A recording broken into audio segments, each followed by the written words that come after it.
et bienvenue sur ma chaîne YouTube. Je suis très heureuse de vous retrouver encore une fois dans cette vidéo. Aujourd'hui, vous allez regarder une vidéo très importante, dans laquelle vous maîtriserez tous les concepts essentiels en médecine nucléaire. Après un bref rappel des notions déjà évoquées dans la vidéo précédente, nous allons connaître les principaux produits radioactifs et leurs caractéristiques utilisées pour l'imagerie et le traitement en médecine nucléaire. Donc restez jusqu'à la fin, cela va m'aider pour le référencement de la vidéo sur YouTube, et par la même occasion, je vous invite à la liker, commenter et partager au maximum, cela m'encourage à mettre d'autres vidéos.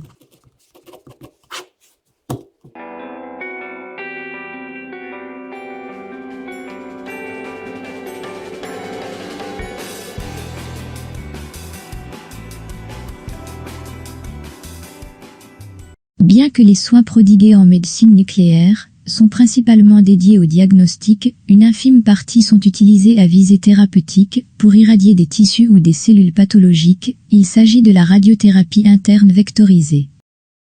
Le principe de l'imagerie en médecine nucléaire se résume dans le suivi de la distribution du produit injecté à un patient, ce qui permettra d'accéder à des informations inaccessibles par les modalités de radiologie.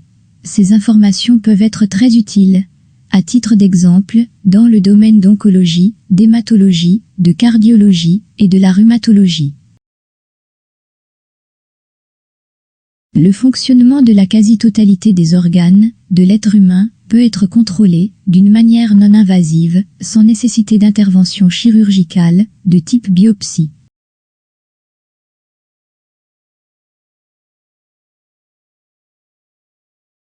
À la recherche d'une métastase osseuse, la scintigraphie osseuse est souvent demandée aux patients présentant des douleurs osseuses.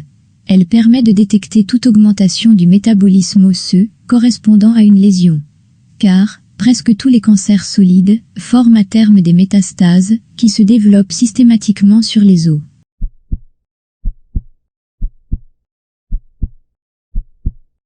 Une scintigraphie myocardique est fréquemment demandée en cas de suspicion de défaillance cardiaque.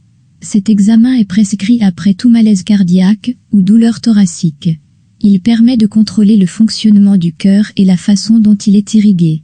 Par conséquent, les images obtenues ne présentent que peu de ressemblance avec un cœur. Un autre champ d'application de cette technique est le rein. Les hypertendus et les diabétiques, ainsi que les patients susceptibles de présenter des calculs rénaux, subissent des contrôles de l'état fonctionnel du rein. L'imagerie par scintigraphie de la thyroïde est utilisée pour dépister les anomalies de fonctionnement de la glande thyroïdienne, ainsi que les tumeurs malignes de cette glande.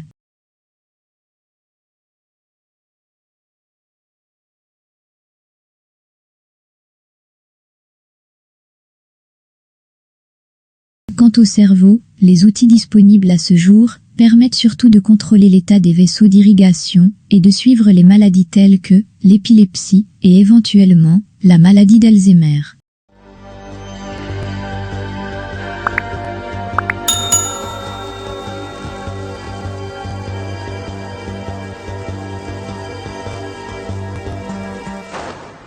La scintigraphie pulmonaire est une technique plus particulière. Elle nécessite l'utilisation de gaz radioactifs, inhalés, permettant d'obtenir une image de l'ensemble des alvéoles, des voies aériennes accessibles.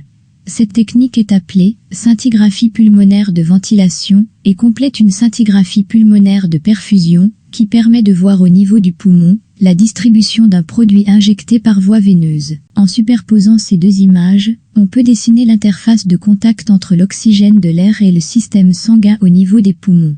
Pour un malade atteint d'une embolie pulmonaire, une image incomplète permet d'identifier les zones qui ne participent plus à cette fonction d'oxygénation. Le principe général d'un examen en médecine nucléaire est simple.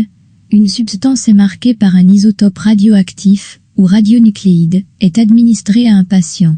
Cette molécule radioactive se dirige vers un tissu biologique ou un organe qu'elle reconnaît sélectivement, et va émettre un signal, dû à la radioactivité émise par ce radionucléide, ce qui va permettre la localisation de ce radionucléide à l'intérieur du patient. Ceci est possible grâce au détecteur des gamma caméras pour les techniques de scintigraphie dites conventionnelles et les caméras TEP. Donc, ces deux machines, gamma caméra et les caméras TEP, permettent d'enregistrer la carte de distribution de la molécule radioactive à l'intérieur du corps du patient. Le diagnostic de médecine nucléaire est donc avant tout un diagnostic d'exploration fonctionnelle. L'image recueillie évolue au cours du temps jusqu'à élimination complète du radiotraceur. On peut ainsi l'utiliser pour différencier un cerveau en fonctionnement d'un cerveau cliniquement mort. Cette différenciation n'est pas possible avec d'autres techniques d'imagerie. Donc, ces molécules sont introduites dans l'organisme par injection, ingestion ou inhalation. Et le médecin pourra suivre leur parcours au moyen de détecteurs appropriés, grâce au signal radioactif émis par le radioisotope. Il est à noter que, si on a injecté un produit pour le squelette, ce produit va se fixer uniquement sur le squelette.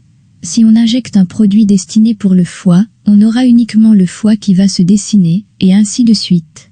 D'une manière générale, le produit qui sera administré au patient est choisi en fonction du type d'examen à effectuer. Le plus souvent, ce sont des isotopes émetteurs de rayons type photon gamma, très peu irradiantes.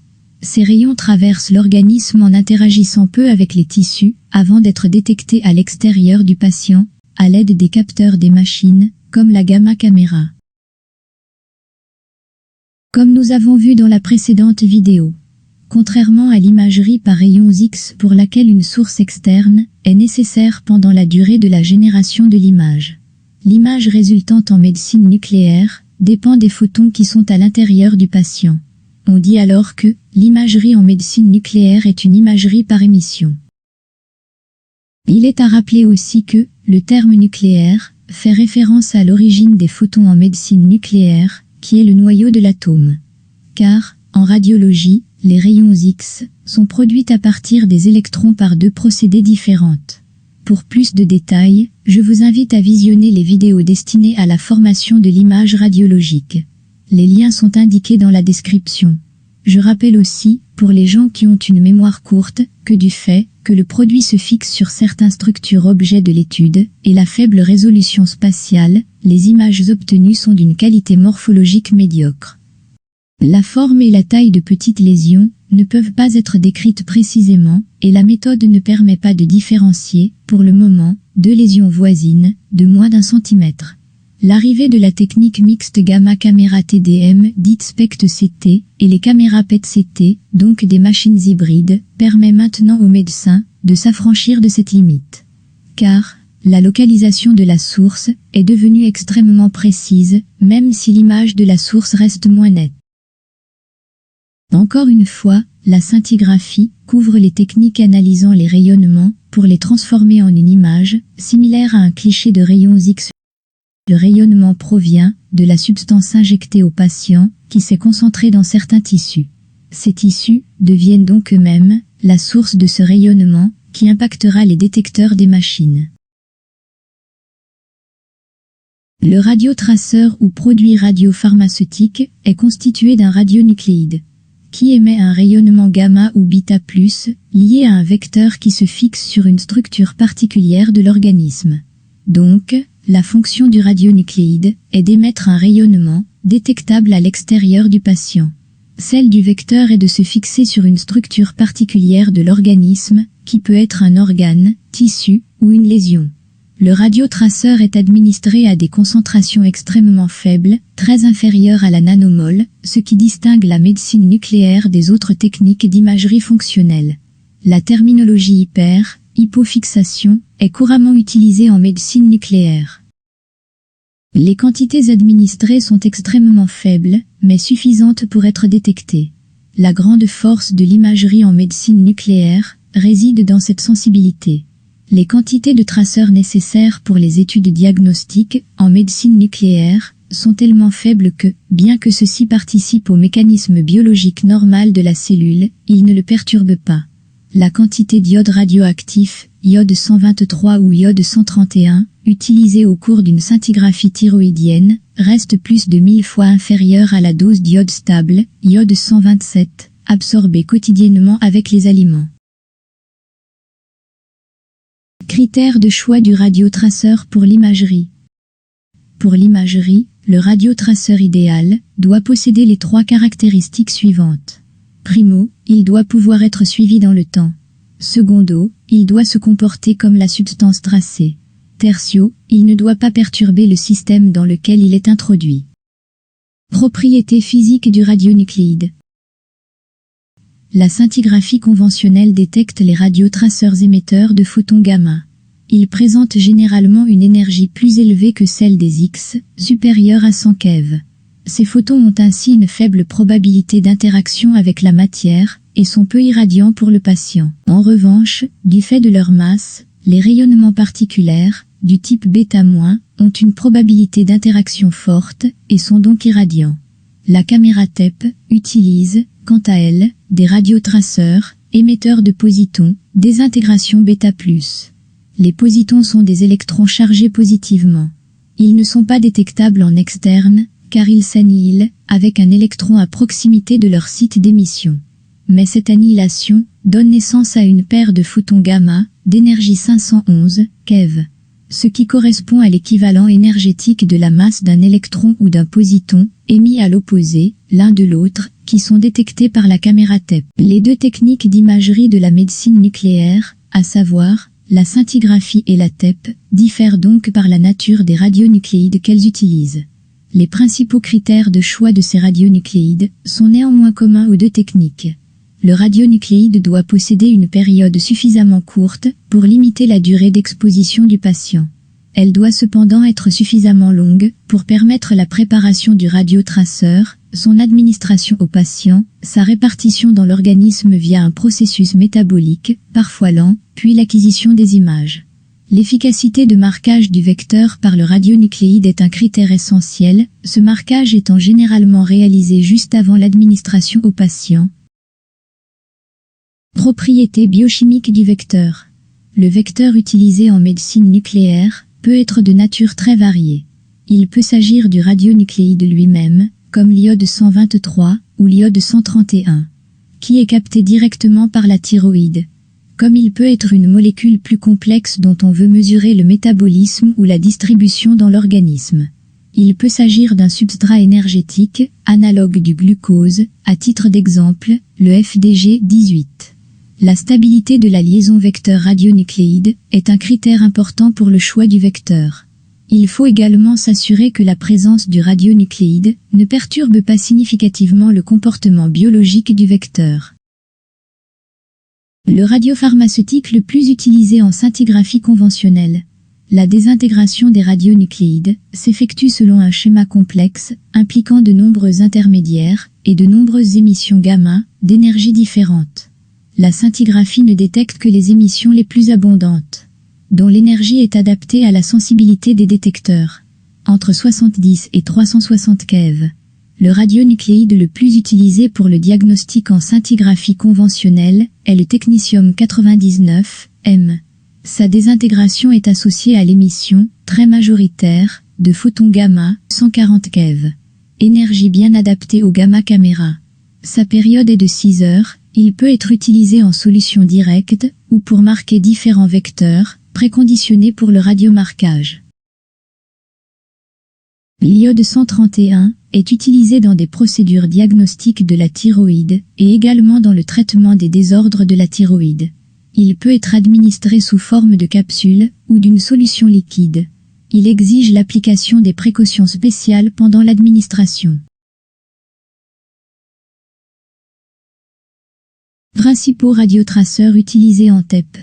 La production des radionucléides pour la caméra TEP nécessite l'utilisation d'un cyclotron. Les principaux radionucléides de la TEP sont le FDG18, fluorodéoxyglucose, qui est un dérivé fluoré du glucose, dans lequel une fonction hydroxyle est remplacée par un fluor. Les examens au FDG18 représentent aujourd'hui plus de 90% du diagnostic par TEP, et ses applications sont très variées.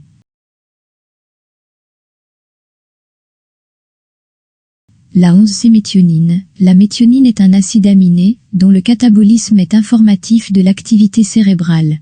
Un accroissement de son métabolisme marque la présence d'une tumeur cérébrale. La 11-C-méthionine est utilisée en remplacement du FDG18, car sa concentration ne varie pas avec la présence d'une zone inflammatoire. Le 13-N-ammonium est prescrit en cardiologie pour l'étude de la perfusion myocardique. Comme les émetteurs utilisés en scintigraphie, il est capté par le muscle en 2 temps, avec une augmentation linéaire corrélée à l'effort. Ceci permet de diagnostiquer la diminution de la perfusion dans certaines zones du muscle à l'effort puis au repos. Ce produit reste cependant marginal, car il demande une infrastructure complexe. En effet, sa période de seulement 10 minutes demande que le cyclotron hospitalier soit à proximité du service et qu'un circuit rapide de distribution du produit soit installé.